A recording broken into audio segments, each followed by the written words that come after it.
Swinbrook House in Oxfordshire, 1932. Two girls are glaring at each other across a room. It's been divided straight down the middle. Fascist images on one side of the line, communist propaganda on the other. On the red side is a feisty 15-year-old called Jessica Mitford. On the fascist side, her 18-year-old sister, Unity Mitford.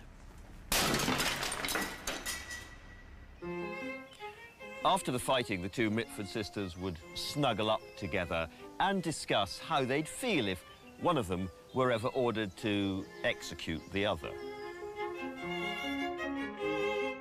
Unity would later tell her sister how she dreamed of meeting Hitler. Jessica said she was going to run away and become a communist. And you know what? Unity really did become a close personal friend of Adolf Hitler, endlessly sitting at his feet while the Führer stroked her hair. And Jessica really did elope with Winston Churchill's lefty nephew to the Spanish Civil War, later becoming a communist herself. The antics of the Mitfords transfixed Britain in the 30s and have done ever since. They became the pin-up girls for the political madness of those years. In the real world, 99% of the British were much duller. Thank the Lord.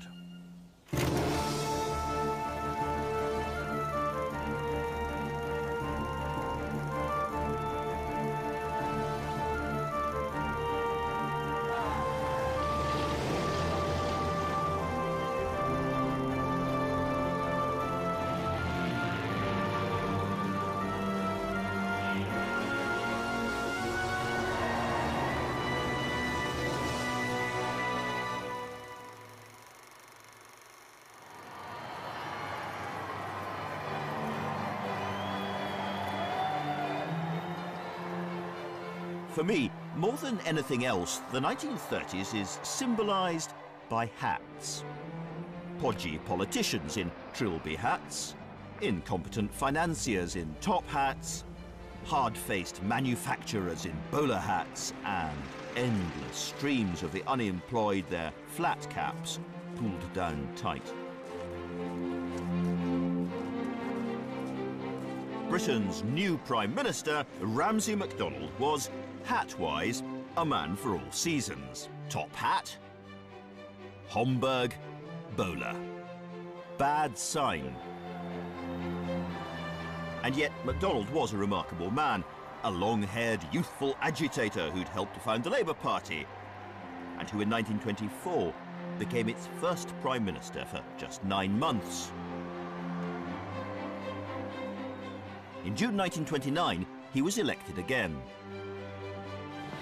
I can assure you that my idea is going to be to give this country a status in the world based upon the righteousness of its action.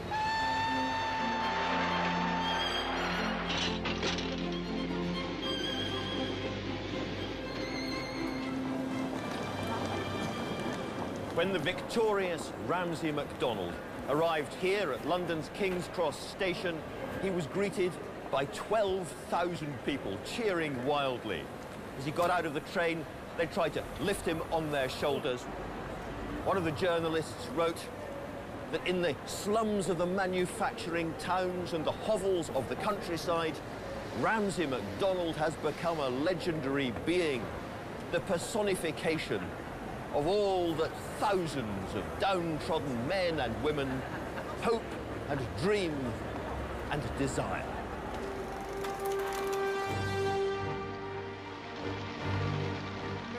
But if we remember 30s Britain for one thing, it's for unemployment. And soon after MacDonald took office, his hopes for a better future were shattered.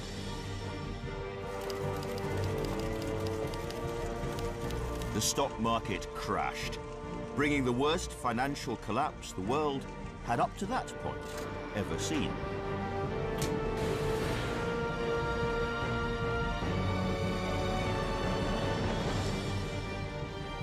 By December 1930, unemployment in Britain had reached 2.5 million. In some areas, nearly everyone was out of work.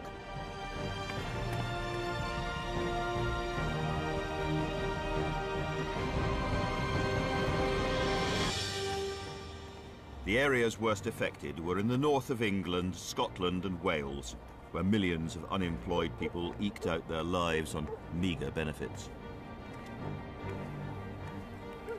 And this was unemployment which left families really hungry, living in underheated, almost bare houses, and always with the cosh of the means test, waiting for anyone who showed the slightest sign of existing just a little above the breadline. Neighbours would rat on neighbours, and government inspectors quite literally looked inside people's cooking pots to check that they weren't eating the better cuts of meat.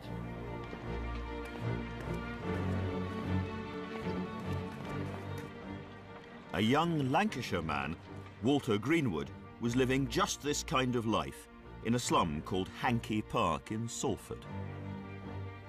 Walter Greenwood started work in a pawnbroker's when he was just 13. He never earned more than £2 a week, barely enough to pay the rent. When he was made redundant, he spent 9 months burning up inside with fury at the poverty of his hometown. And then he began to write a novel. He said he wanted to show the tragedy of a lost generation who had been denied the natural hopes and desires of youth. Morning, Dad. Morning, Dad. Morning, Mum. More like afternoon to me. Oh, give over, Dad. The best-selling novel was a morality tale following the Hardcastle family as they're torn apart by unemployment. God, just give me a job. I don't care if it's only half pay. Their daughter, Sally, played by Deborah Kerr in the 1941 film, is eventually forced into prostitution. So you go on the loose, would you? And make respectable folks like me and your mother the talk of the neighbourhood. It's sick I am of codging old clothes to try and make 'em look somewhat like. And it's sick I am of working week after week and seeing naught for it. And it's sick I am of never having naught but what's been in pawn shop and crawling with dirt and vermin. I'm sick of the sight of Hankey Park, I and everybody in it. You brazen slut. Keep your lying tongue off your mother, do you? Father. The gritty dialogue and the realism were totally new to most of its readers. One reviewer said it was a terrible indictment of modern civilization. Capitalism is utterly condemned.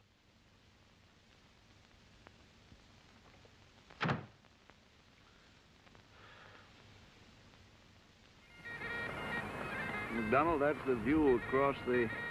Yet Britain's first socialist prime minister seemed to be living in another world.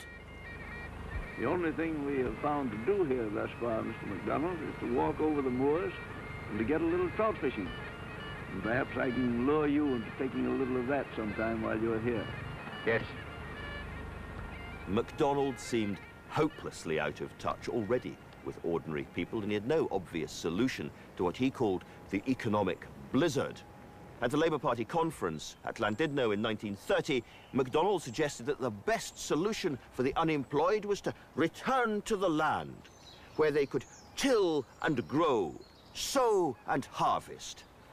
Well, it's an idea, I suppose, but a rather more modern solution was coming from another member of the Labour Party. Enter, stage left, the 1930s' very own pantomime villain. We live in a period in which politicians are not very popular. And believe me, you have my sympathy. Oswald Mosley started as a Tory war hero before discovering socialism and joining Labour. In his spare time, he liked to move among the rich and beautiful, trying it on with almost every female he met. Mosley was a flashy, dashing cad, but he confined his mistresses to the upper classes. His personal motto, vote Labour, sleep Tory. But when he finally settled down with the aristocratic heiress Simi Curzon, he promised an end to this vigorous hobby.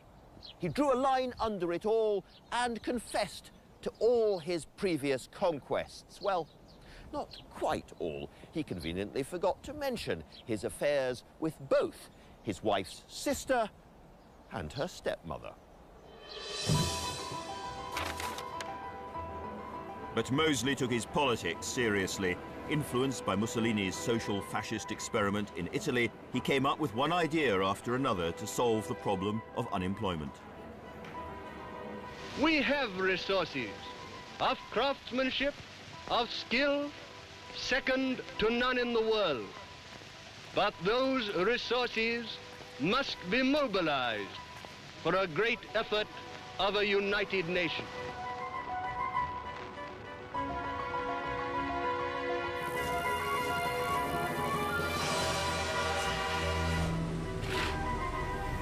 Mosley wrote up his plans for large-scale borrowing and ambitious public works schemes. It was called the Mosley Memorandum. But standing in his way was the Chancellor, Philip Snowden, a cold little man who blocked every radical policy to create jobs. Wildcat finance, Snowden called Mosley's plans. MacDonald was a bit more sympathetic, but he flapped and dithered. Every time Mosley produced a detailed proposal, he was brutally slapped down, until eventually he resigned. I didn't come into politics to change the Labour Party, he said later, but to change the country. Thank you. Goodbye.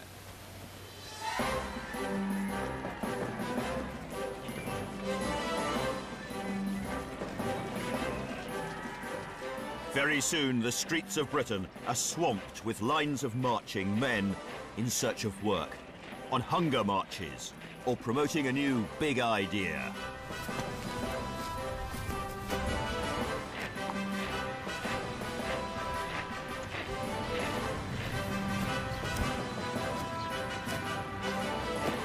Among them are the most disciplined, impressive marchers of them all. Yes, it's the Green Shirts. The who? The what? The green-clad shock troops of the People's Fighting Front. As the Green Shirts came to be known, believed in a fairer society, the joys of outdoor living, but above all, the overthrow of the banking system.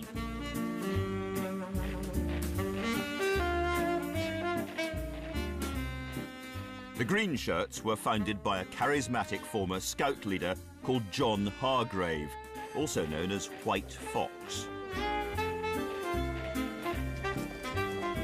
Hargrave's movement had begun in the 1920s as a non-political organisation called the Kindred of the Kibbo Kift.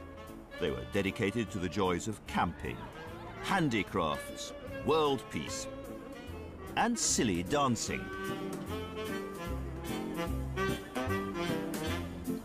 There was a lot of silly dancing in the 20s, but the mood of the 30s was darker. Hargrave was converted to a new economic theory called social credit, which seemed a middle way between capitalism and communism. Working or not, young, old, sick, everybody would get directly their share of the national dividend. Why? Because the credit of a community belongs to the community. Very straightforward. And as a country grew richer through technical advance, everybody would have to work far less. Result, a leisure society. Now, what's wrong with that?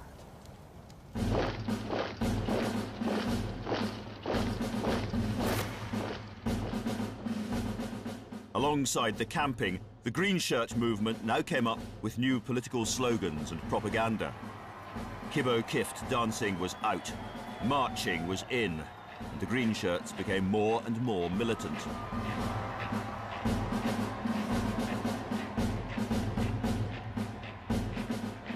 A young unemployed man called Michael Murphy threw a green brick into the windows of number 11 Downing Street. On it were two slogans: issue the national dividend and power to the Green Shirts. social credit had gone guerrilla. And the evolution of the green shirts, from the mildly batty but entirely gentle Kibbo Kift to paramilitary street fighters, is about as good a parable of the age as you're likely to get.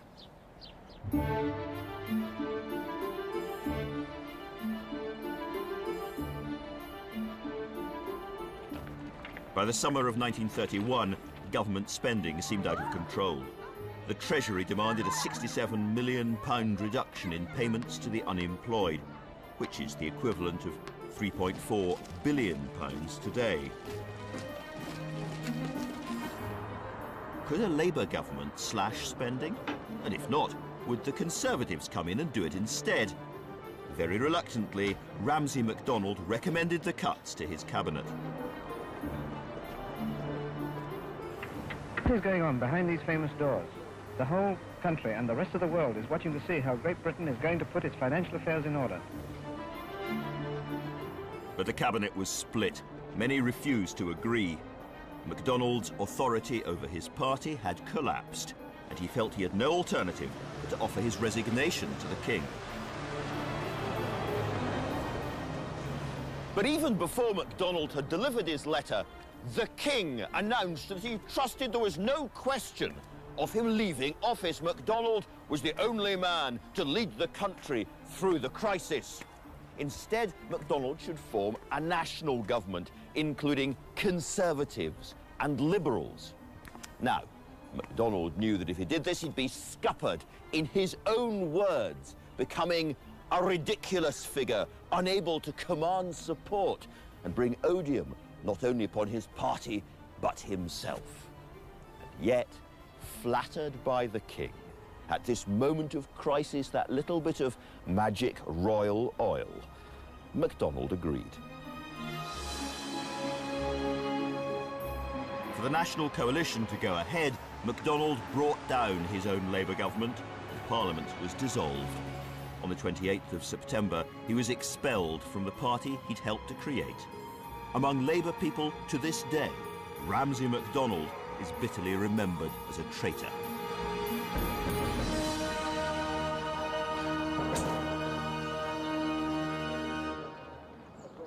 But in the general election that followed, MacDonald was rewarded with one of the largest mandates ever won by a British Prime Minister. But with Tories Neville Chamberlain as Chancellor and Stanley Baldwin as the effective deputy leader, MacDonald now found himself at the beck and call of the Conservatives. Conservatives win. Hooray for Ramsay Baldwin. One of Ramsay MacDonald's first challenges as the leader of the national government was to paper over the cracks in the British Empire. Here he is at last, the mystery man of India, Mr. Gandhi, dressed in just his loincloth, even in the chilly climes of Europe. And he's carrying with him his pots and pans, which he declared at the customs. On September the 12th, 1931, Gandhi came to Britain to discuss the future of India.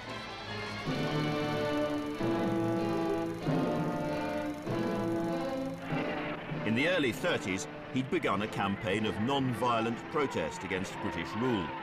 The British government reacted by arresting some 100,000 Indians, including Gandhi himself. The empire was becoming a worldwide laughingstock.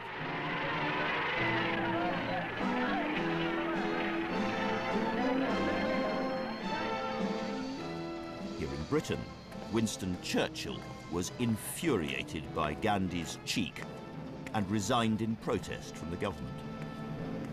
Churchill saw the irritating little man in a loincloth as the beginning of the end for the British Empire. And nothing he said has worn quite as badly as his description of Gandhi as a seditious Middle Temple lawyer posing as a half-naked fakir. He said he'd like to see Gandhi bound, laid in the dust outside Delhi, and trampled upon by the Viceroy, riding an elephant. But now, to Churchill's horror, Here he was having round-table talks with the British government. While the talks were going on, Gandhi toured the country, visiting unemployed mill workers in Lancashire. Oh, he looks a likely lad.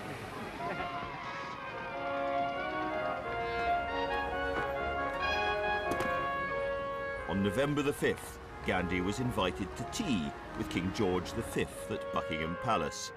The king was most unhappy. I tell you what it is, Mr. Gandhi, the king blurted out. I'm not having any of your damned interference in my empire. Gandhi replied very calmly, I must not be drawn into political discussion with your majesty while I am receiving your majesty's hospitality. As he was leaving the palace, he was asked by journalists if he felt properly dressed for the occasion. Oh, it was fine, said Gandhi. The king was wearing enough for both of us. Gandhi left Britain, as eventually his country would too. Elsewhere, new empires were rising.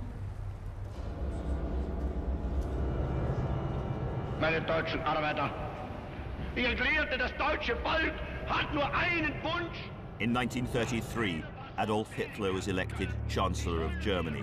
He immediately began a massive expansion of the country's industrial production.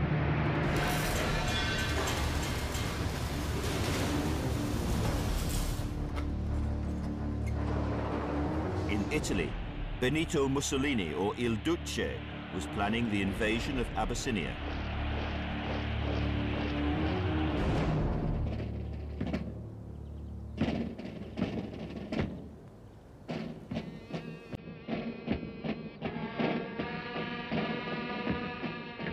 In Britain, we had a different sense of national destiny. Let's look the other way, vote for dull politicians and keep our fingers crossed. And after all, there were other distractions.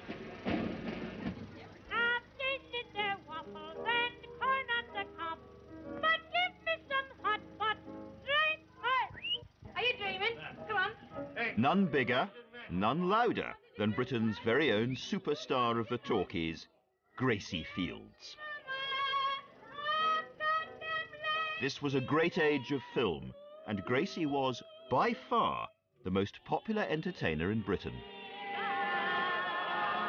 Even her director, Basil Dean, seemed puzzled by her success, what he called her almost freakish drawing power.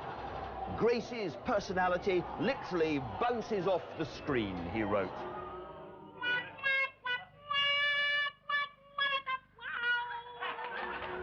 Queen Mary wondered how it was possible that she sang so beautifully, while at the same time making those rough noises.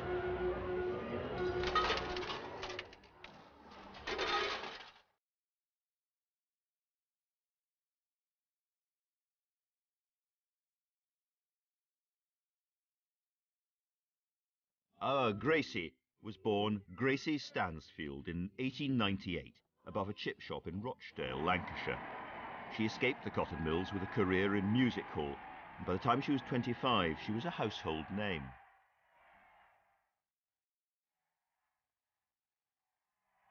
In 1934, she appeared in the box office hit Sing As We Go, the story of a mouthy mill worker called Gracie Platt. Well, Grace, this lot's knocked the song and dance out of you. Oh, no, it hasn't, Longface. Come on, lads and lasses, let's leave the mill in good style. Sing as we go. Sing as we go, and let the world go by. Singing a song along the highway. A song and a highway, the life worthwhile, so sing. When she hears she's going to lose her job in the Depression, Gracie takes it on the chin. If we can't spin, we can still sing, she insists, as she warbles her way out of the factory gate and off into an uncertain future.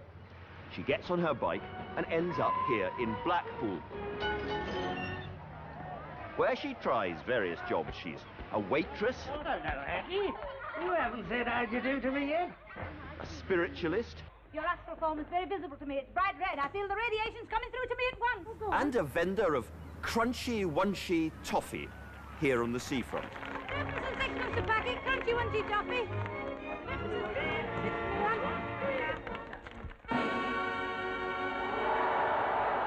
After a series of adventures, Gracie returns triumphantly to the reopened factory.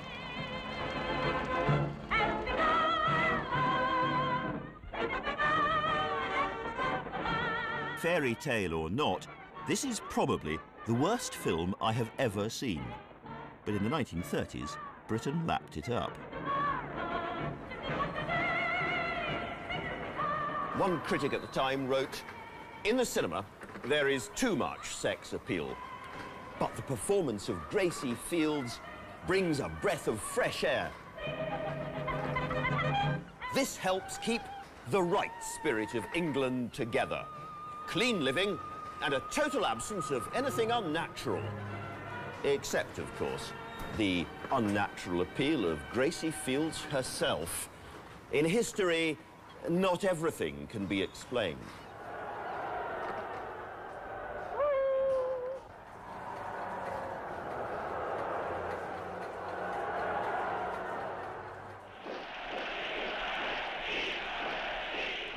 The worldwide fascist movement has made a new advance in Germany.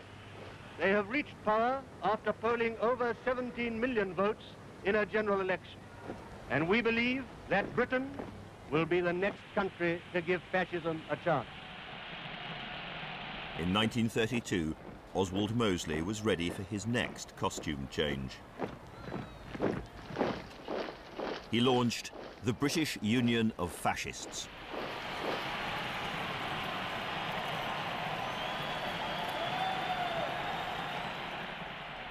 Fundraising for his new party, Mosley approached the businessman Israel Seif, who'd later run Marks and Spencer's. Seif obligingly organised a dinner for a dozen business leaders. In what must be one of the most cack-handed attempts at political fundraising in British history, Mosley told Israel Seif and the assembled gathering that a political party must capitalise on emotion and have a hate plank. And today, he said, the best hate plank is the Jews. Realising that this might be just a little tactless, Mosley hastily added, "Of course, this doesn't apply to Jews like you, Israel." Seif said nothing, but rang his bell to alert the butler that Mosley would be leaving. "But I haven't finished my brandy yet," spluttered Mosley. "Charles, Sir Oswald is leaving." And Mosley struggled, while fascists overseas were holding vast military rallies and making plans to invade other countries. The British black shirts spent quite a lot of time frolicking at the seaside. In organised camps, they could learn about party principles, practice boxing, relax in the sun, or take a bracing dip. Fascism on sea. As ever, Mosley was busy flirting, but not with women this time. No, newspaper tycoons instead. Lord Rothermere was a particular enthusiast, and soon his newspaper, the Daily Mail, was encouraging its readers to join the Black Shirts. It ran £1-a-week prizes for the best letter on why I like the Black Shirts. It ran beauty contests for black shirt women. And in January 1934, it abandoned all pretense of neutrality and ran the foamingly pro-Mosley headline, "Hurrah for the Black Shirts!"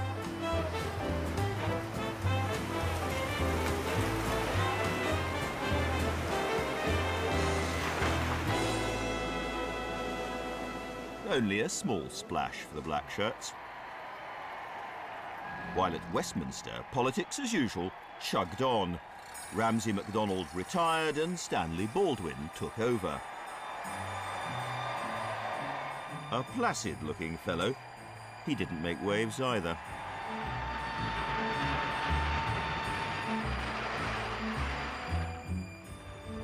Baldwin was always a strangely anonymous figure.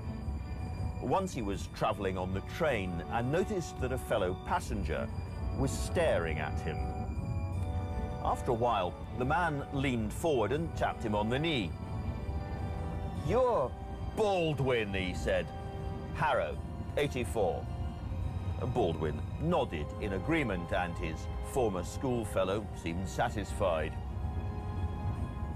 Then, a few moments later, he leaned forward and tapped the Prime Minister again. "So," he said, "tell me, what are you doing now?"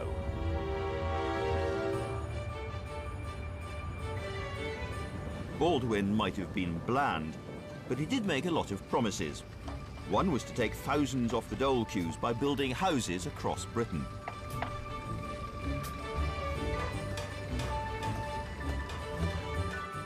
On the continent, the 30s building boom had produced white, boxy, sharp-edged houses with flat roofs, inspired by modernist architects with an eye on the future. We had a few here, but most Britons were having none of that. Instead, we got mock Tudor and mock Elizabethan homes that gave the impression of unshakable stability. Homes for commuters spread out along the Metropolitan Railway and far beyond. They called it Metroland.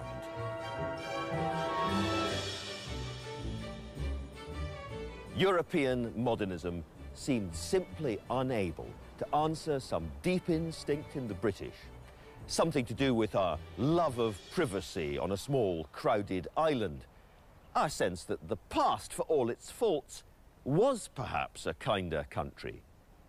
Metroland expresses British conservatism, our small dreams, so easy to sneer at in an age of big, bad ideas.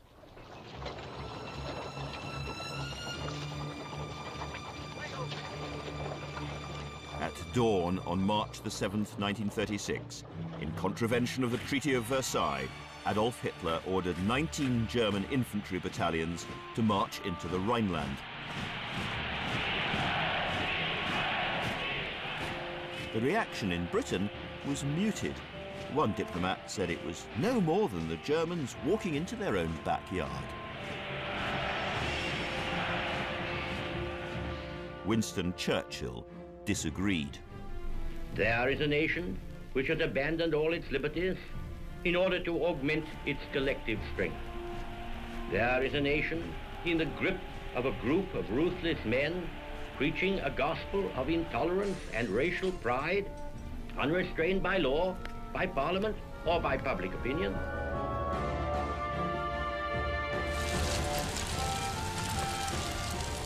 Alarmed British officials were feeding Churchill secret information about Britain's woeful lack of military preparations.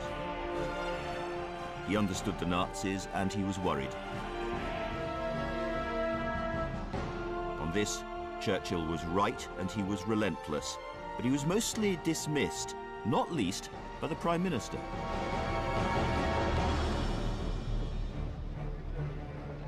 Stanley Baldwin once said that he dreamt of making a speech to the House of Commons that would go something like this. When Winston was born, lots of fairies swooped down on his cradle with gifts. Imagination, eloquence, industry, ability.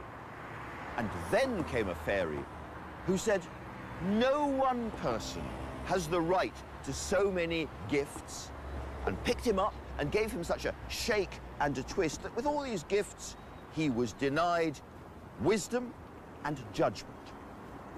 And that is why, while in this house we delight to listen to his eloquence, we do not take his advice.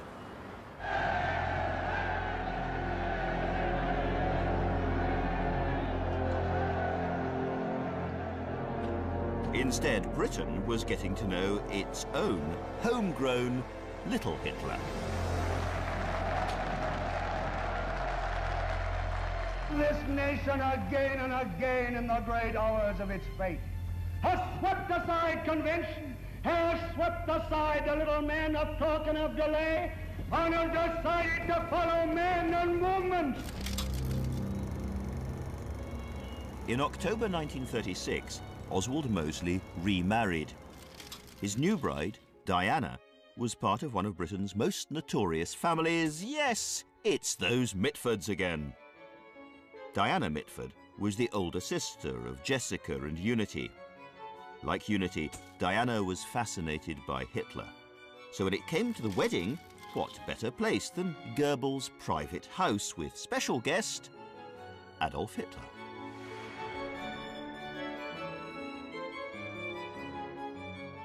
Hitler gave the happy couple a signed photograph of himself in a silver monogrammed frame, complete with German eagle presented in a leather case lined with red velvet. Very nice. With Diana at his side and increasingly under Hitler's spell, Mosley now turned his party in a more violent and anti-Semitic direction. 5,000 fascists rally to their mobilization for the much advertised march through the East End. And Sir Oswald Mosley, black shirt leader, arrives to inspect his followers. On October the 4th, Mosley organised a fascist march through the predominantly Jewish areas of London's East End, a deliberate act of intimidation.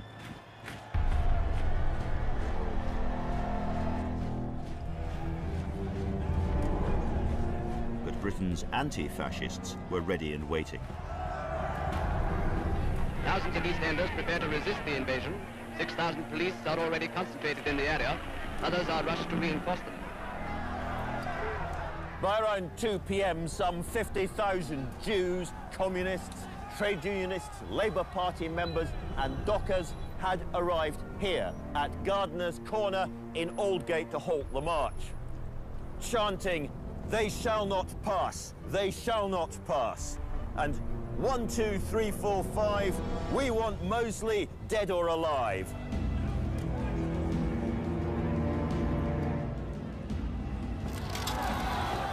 Hundreds of policemen were soon holding the line between the black shirts and the anti-fascists.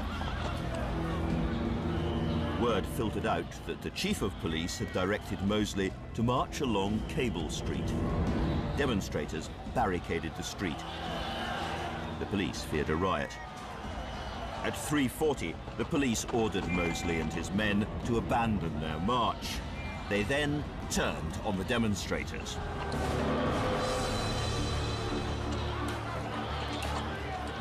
All around, there were running battles.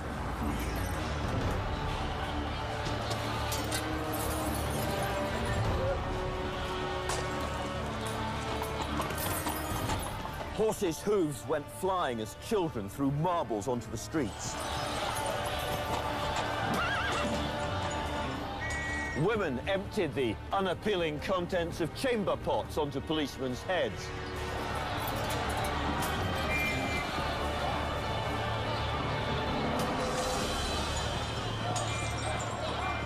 More than 100 people were injured in the battle.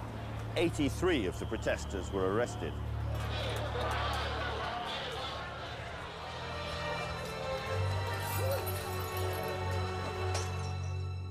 It became known as the Battle of Cable Street. The overwhelming public reaction was one of disgust and, very important this, mockery.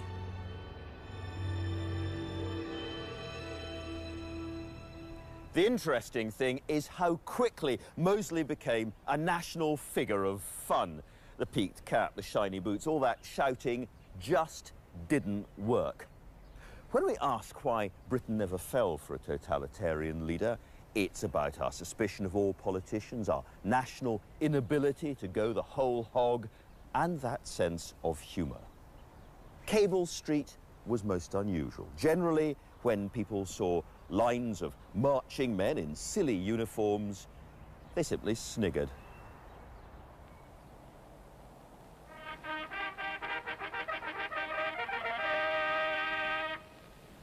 It hath pleased Almighty God that the high and mighty Prince Edward, Albert, Christian, George... On Wednesday, the 22nd of January 1936, King Edward VIII watched the proclamation of his own accession to the throne from a window at St. James's Palace. ...is now become king.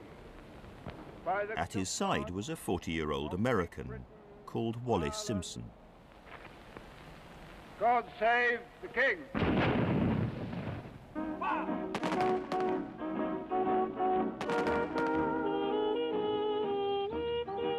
Their drama would be played out at a toy castle outside London called Fort Belvedere.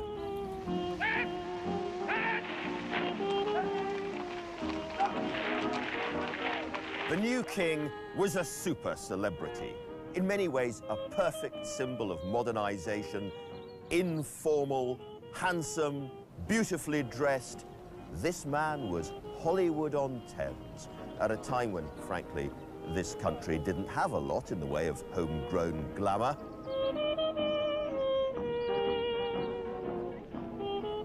But by the time he came to the throne, Edward had already been having an affair for 2 years with the once divorced and married Mrs. Simpson. His father, George V, had predicted trouble. "When I am dead," he once said, "that boy will ruin himself in 12 months. Somewhere the sun is shining, so honey, don't you cry. We'll find a silver lining. The clouds will soon roll by." Edward knew that his affair with a married woman would be a scandal, but the British media kept their deferential distance. The Americans had no such qualms, and paparazzi followed the king and his mistress wherever they went. Edward says she makes him happy. Bright hours by the blue Mediterranean. Exclusive movie-tone pictures. There have been rumors that he might elope with her and abandon crown and throne for her. In October 1936, the Foreign Secretary, Anthony Eden, arrived at number 10 to discuss world events, including the Spanish Civil War and the mounting threat from Nazi Germany. Baldwin's first question to Eden was whether he'd had a lot of telegrams about the king. Eden replied that he hadn't. Baldwin said he'd had a great many, some from the most extraordinary people. "I foresee I shall have a lot of trouble over this. I hope that you won't trouble me too much with foreign affairs just now." By now, Wallace Simpson was filing for divorce from her second husband, opening the way for her to marry Edward and become queen. Baldwin panicked and made an appointment to visit the king at his Fort Belvedere retreat. To calm his nerves, Baldwin first asked for a drink, and then he came straight to the point. "You may think me Victorian, sir. You may think my values are out of date. But I believe that I know how to interpret the mind of my own people. And although it is true that standards are lower since the war, that only leads people to expect higher standards from their king."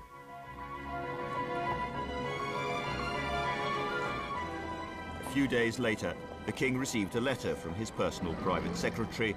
It warned him that his affair was doing untold damage. The government was threatening to resign. Mrs. Simpson, he concluded, must leave the country.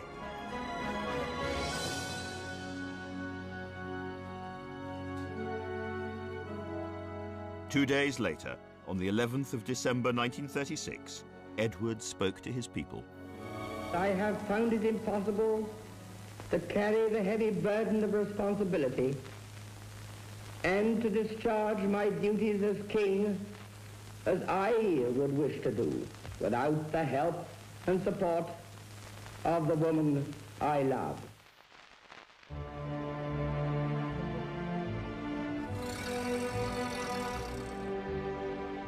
Britain erupted with an outpouring of support for the king, but hostility towards Wallace Simpson. In playgrounds across the country, children chanted, "Mrs. Simpson stole our king." But I think she did this country an enormous favour. For Edward was pro-German and just a little too close to the Nazis. He even visited Hitler shortly after he abdicated. By removing this vain, petulant and politically naive man from the throne, Wallis Simpson also took away a real source of domestic danger. Far from being a national blow, the abdication was a great stroke of national luck.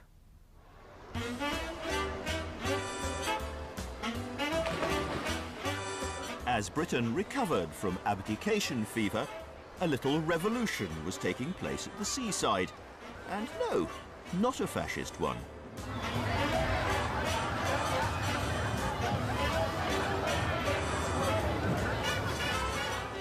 Its leader, Billy Butlin. Billy Butlin was a tough little character, a natural showman who carried a cutthroat razor in his top pocket. He told friends he had three aims in life: power, money, and women.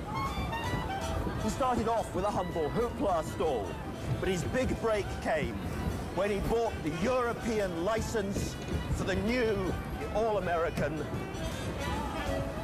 Dodgem car. The vision of a holiday camp came to Billy Butlin when he noticed hordes of miserable holidaymakers wandering the streets in the rain, desperately looking for something to do. Not everything changes. He found a location here in Skegness and began to design the camp himself with vast dining rooms, theatres and swimming pools.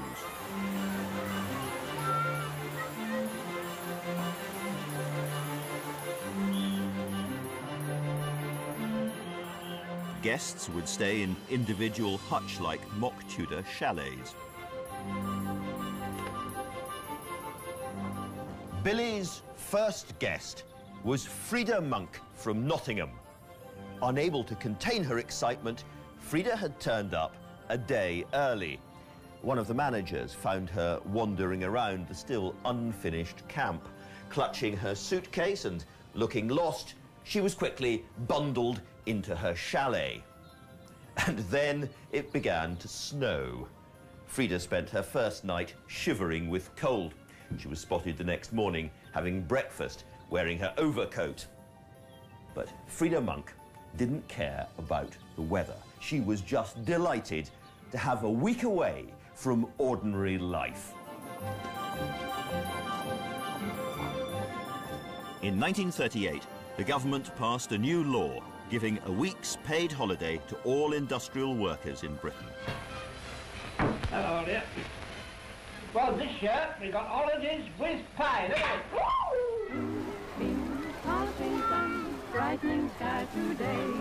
They must have known just how I like it, 'cause everything's coming my way. Butlin came up with the catchy slogan, "Holidays with pay, holidays with play. A week's holiday for a week's wage." Coming my way. Yesterday everything looked anyhow. The morning to bedtime activities provided by the relentlessly jolly redcoats seemed to be exactly what grey Britain needed. Billy Butlin offered colour and fun and, for the time, surprisingly good food. So when the news arrived about the Italians invading Abyssinia or the Nuremberg rallies, here there was a constant diet of distraction, from light opera to ballroom dancing to the notorious knobbly knees and glamorous grannies contests. You didn't get that in the Hitler Youth.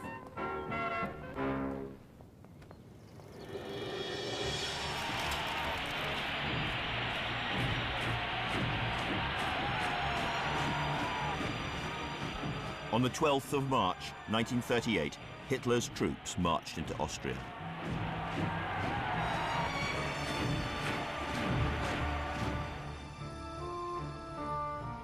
In Britain, we had a new Prime Minister, Neville Chamberlain.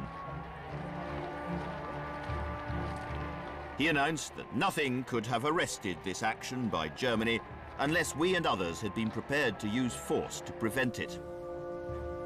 And they weren't. Appeasement, not confrontation, was the British way. The word appeasement is now loaded with shame and embarrassment, but it once had a gentler meaning, simply to bring peace or calm down. And as a strategy for dealing with Hitler, never forget that it was hugely popular with millions of Britons who supported it at every stage.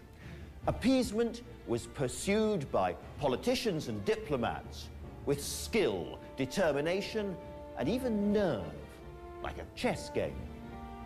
Only one problem. Hitler wasn't playing chess. The guns boom from the mountains behind Godesberg as 1 million German men turn field and forest into a practice battleground. Once Austria was folded into the Reich, Hitler turned his attention to part of Czechoslovakia, the Sudetenland on Germany's eastern border. Chamberlain did nothing. By all accounts, Chamberlain was not an appealing man. He was cold and he was sarcastic, but he wasn't stupid. He'd had a finger in almost every international crisis since the early 1930s. He thought that only his wisdom had kept Britain out of the Spanish Civil War. Only he could soothe Mussolini. And when he became Prime Minister at last, he said, "I only have to raise a finger, and the whole face of Europe is changed." Chamberlain's problem wasn't ignorance. It was colossal and tragic vanity. A gasp of amazement and satisfaction runs round the world. The Prime Minister decides to fly to a personal meeting with the German Chancellor. The world has realized that war would be a folly and a crime.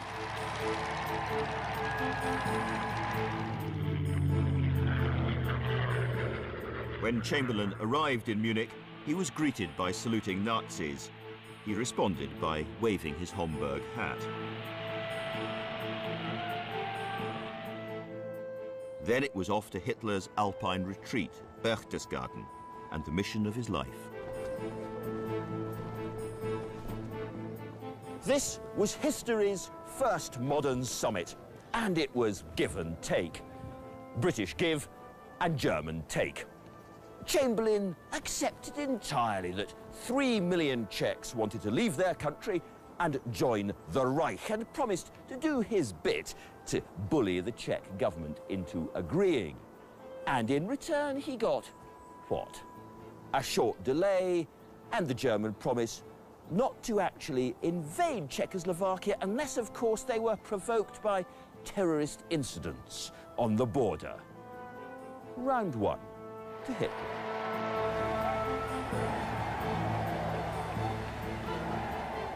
Britain was selling Czechoslovakia down the river, but when Chamberlain returned home, this diplomatic disgrace was greeted with huge enthusiasm.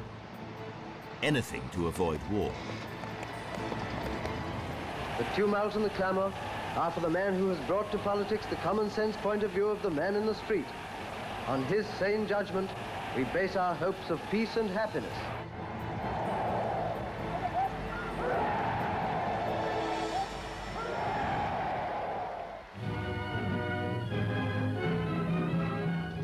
Two weeks later, Chamberlain was off again. At a summit on the Rhine, Hitler gave notice that German troops were now ready to invade the Sudetenland. Chamberlain protested, but Hitler had decided he was a ninny. But in Britain, the mood was now rapidly changing. Preparations for war were underway. Churchill's instincts had been right all along, and at last people were starting to listen.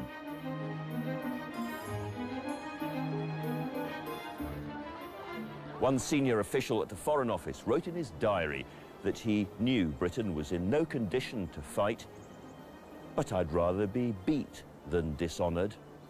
How could we look any foreigner in the face after this?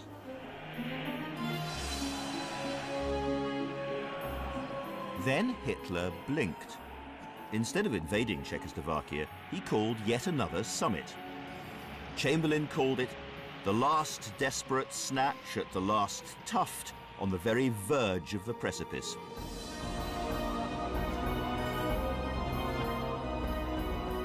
The summit didn't achieve much. Chamberlain persuaded Hitler to sign a waffle-filled piece of paper.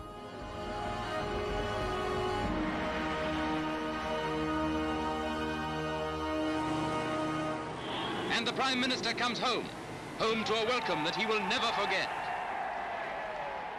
On his return, Chamberlain was met by a large crowd waiting in the rain. He waved his precious piece of paper and read it out. We regard the agreement signed last night and the Anglo-German naval agreement as symbolic of the desire of our two peoples never to go to war with one another again.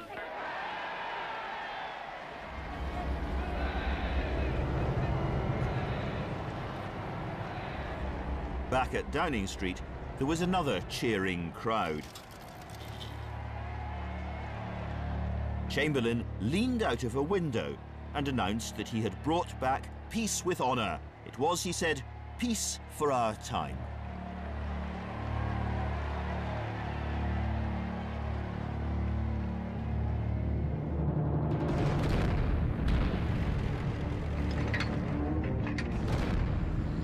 On the 1st of September 1939, German forces invaded Poland. Chamberlain gave Hitler an ultimatum: withdraw or face the consequence. The fateful hour of 11 has struck, and Britain's final warning to Hitler having been ignored, a state of war once more exists between Great Britain and Germany. With the declaration of war, there was a steady crescendo of demands for Winston Churchill's return to government. Chamberlain bowed to the inevitable and invited Churchill to join his war cabinet as First Lord of the Admiralty. We tried again and again to prevent this war. And for the sake of peace, we put up with a lot of things happening which ought not to have happened. But now we are at war, and we are going to make war, and persevere in making war until the other side have had enough of it.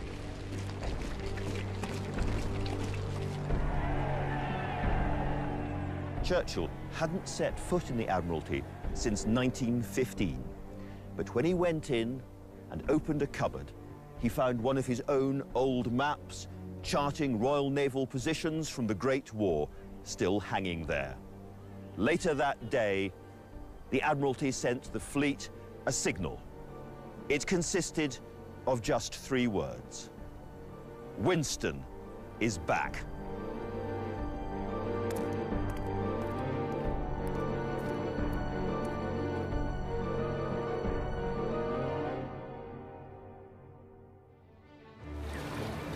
In the next programme, Churchill to the rescue.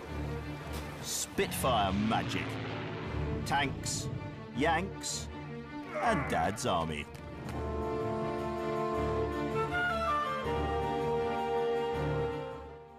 Andrew Marr is back with more next Wednesday night at 9. Tonight, who is the White Witch who's taking care of Swaziland's black mambas? Natural World investigates next.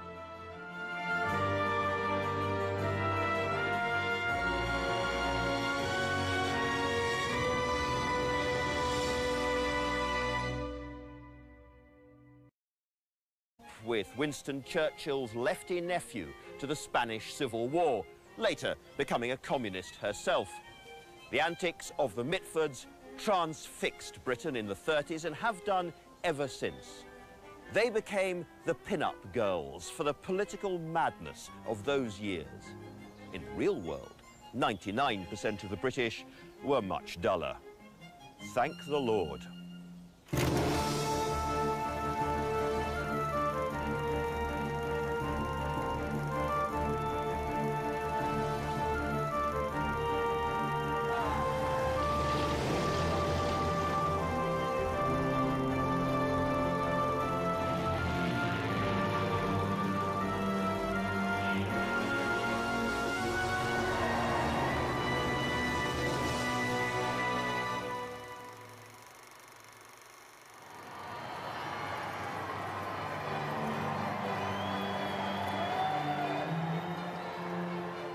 For me, more than anything else, the 1930s is symbolised by hats.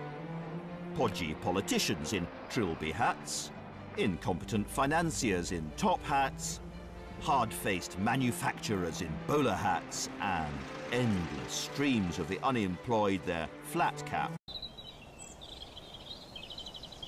Swinbrook House in Oxfordshire, 1932. Two girls are glaring at each other across a room. It's been divided straight down the middle. Fascist images on one side of the line, communist propaganda on the other. On the red side is a feisty 15-year-old called Jessica Mitford. On the fascist side, her 18-year-old sister, Unity Mitford. After the fighting, the two Mitford sisters would snuggle up together and discuss how they'd feel if one of them were ever ordered to execute the other. Unity would later tell her sister how she dreamed of meeting Hitler. Jessica said she was going to run away and become a communist. And you know what? Unity really did become a close personal friend of Adolf Hitler, endlessly sitting at his feet while the Führer stroked her hair. And Jessica really did elope. This was unemployment which left families really hungry, living in underheated, almost bare houses, and always with the cosh of the means test, waiting for anyone who showed the slightest sign of existing just a little above the breadline. Neighbours would rat on neighbours, and government inspectors quite literally looked inside people's cooking pots to check that they weren't eating the better cuts of meat.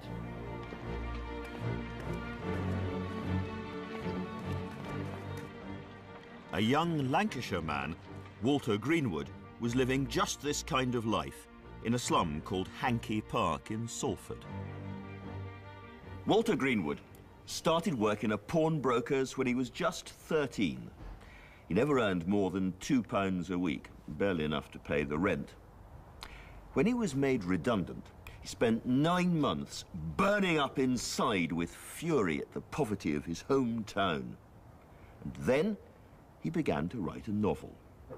He said he wanted to show the tragedy of a lost generation who had been denied the natural hopes and desires of youth. Morning, Dad. Morning, Dad. Morning, Mum. More like afternoon to me. Oh, give over that. The best-selling hovels of the countryside, Ramsay MacDonald has become a legendary being, the personification of all that thousands of downtrodden men and women hope and dream and desire.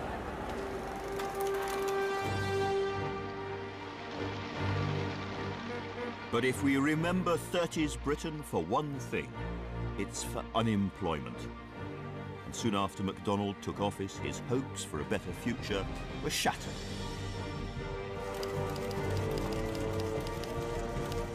The stock market crashed, bringing the worst financial collapse the world had up to that point ever seen.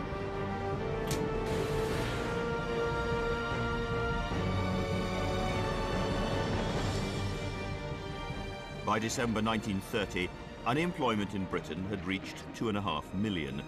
In some areas, nearly everyone was out of work.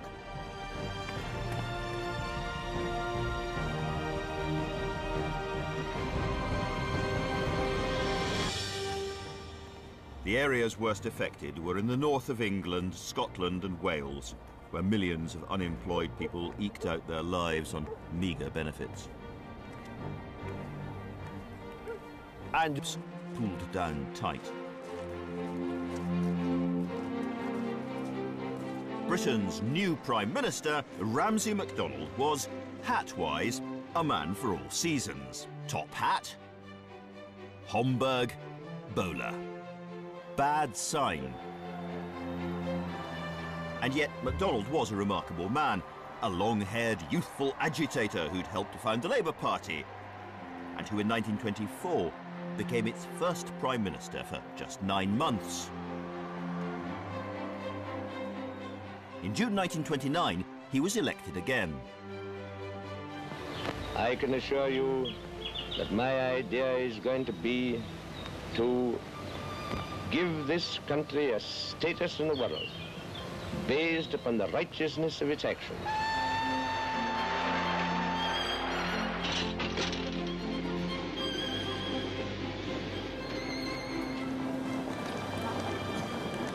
When the victorious Ramsay MacDonald arrived here at London's King's Cross station, he was greeted by 12,000 people cheering wildly. As he got out of the train, they tried to lift him on their shoulders. One of the journalists wrote that in the slums of the manufacturing towns and the